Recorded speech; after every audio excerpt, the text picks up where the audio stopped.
ফাতেমার হাত কানা ধরে টেনে বুকে লাগিয়েছেন মা। ওরে ফাতেমা তুমি আমার বুকে চলে আসো। বেটি ফাতেমাকে বুক কানে ভরে নিয়া যেন বাবা গো টুকরে টুকরে কানতে লাগলো। আর বলছেন বেটি রে তোমাকে একটা কথা বলে যাব মা। ফাতেমা 7 বছর বয়সে জিজ্ঞেস করছেন মা গো আচ্ছা বলো মা তুমি কি বলবে বলো। বলছেন বেটি রে আমার সময় হয়ে গেছে মা, আমাকে দুনিয়াটা ছেড়ে চলে যেতে হবে। ফাতেমা বলছেন মা গো এটা কেমন কথা বলছে। হাই রে নবী নন্দিনী ফাতেমা, যে ফাতেমার হতে হবে জান্নাতি চাবি, জান্নাতি নারীদের সর্দারিনী ফাতেমা। ওই ফাতেমা মায়ের বুকে ঢুকে ঢুকে কাঁদছে।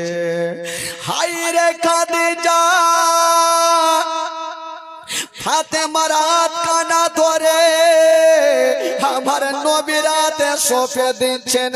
ইয়া রাসূলুল্লাহ ইয়া হাবিবাল্লাহ নবী গো আপনাকে একটা কথা বলে দিই, এই যে আমার ছোট বেটি ফাতেমার হাতখানা আমি আপনার হাতে সঁপে দিলাম। স্বামী গো আমার ছোট বেটি ফাতেমাকে কষ্ট দিয়ে আমার ছোট বেটিকে আপনার হাতে সঁপে দিলাম। হাই রে ফাতেমার চেহারা বাবা গো বাপের হাতে সঁপে দিচ্ছে। আর বলছেন স্বামী গো ও গো আমার মাথার তাজ, যখন আমি দুনিয়াটা ছেড়ে যাব আমার ছোট বেটি আমার পাশে দাঁড়িয়ে দাঁড়িয়ে কাঁদে।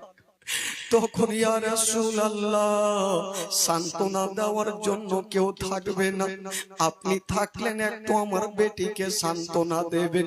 আমার ছোট বেটি ফাতেমাকে কষ্ট দিয়ে আমার নবী ফাতেমাকে বুকখানে লাগায়া গালে মুখে চুমা খেতে খেতে বন্ধুরা ঘরে রেখে চলে আসলেন। যেমনই ঘরে রেখে আসছেন দেখছেন মা খাদিজা যেন আস্তে আস্তে যেন বিছানায় শুয়ে যাচ্ছে। হায় রে নবী মুস্তাফা মা খাদিজার হাত কানা ধরে বলছেন খাদিজা আচ্ছা বলো তুমি বিছানায় কেন শুয়ে যাচ্ছ। মা খাদিজা দেরি করলেন না, আমার নবীর হাতখানা ধরে চোখটা লাল হয়ে গেছে। বলছেন ইয়া রাসূলুল্লাহ আমি তো হয়তো ইন্তিকাল করে যাব, তবে শেষের সময় আপনাকে একটা কথা বলে দিই, যদি আপনার সঙ্গে অনেকদিন ঘর সংসার করলাম, যদি চলাতে ফিরাতে কোনো বেয়াদব হয়ে থাকে আমাকে বিবি বলে ক্ষমা করে দিয়ে।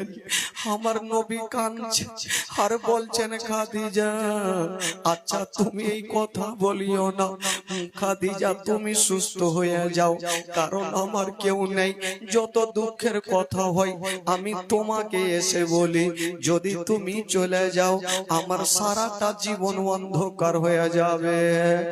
কথা চলছে বাবা হাইরে মা খাদিজা যেন বাবা চোখটা বন্ধ করে নিয়েছেন, যেমনই চোখটা বন্ধ করেছেন মা আমার নবী বুঝে গেল খাদিজার জগতে বেঁচে নাই। ওরে যুবকেরা যদি কাউরি বিবির ইন্তিকাল হয় গো তবে স্বামীর মনটা ভালো করবে না। আজকে আমার নবী পাক বাবা গো মায়ের গর্ভে থাকতে নিজের আব্বা জানকে হারিয়ে দিয়েছেন, 6 বছর বয়সে মাকে হারিয়ে দিয়া আজকে বাবা গো মা খাদিজাতুল কুবরাও হারিয়ে গেল, বিছানায় শুয়ে গেছে, চোখটা বন্ধ হয়ে গেছে।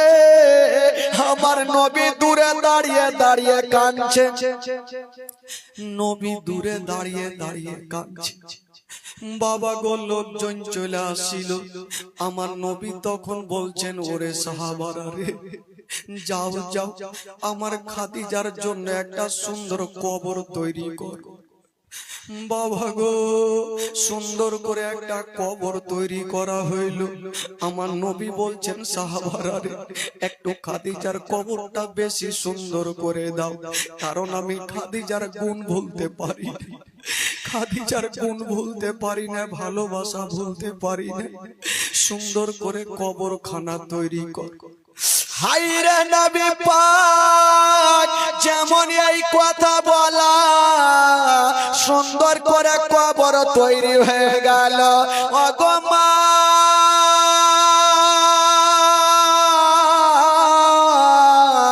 আজকে নবী মুস্তাফা বিবির পাশে দাঁড়িয়ে দাঁড়িয়ে কাঁদছেন।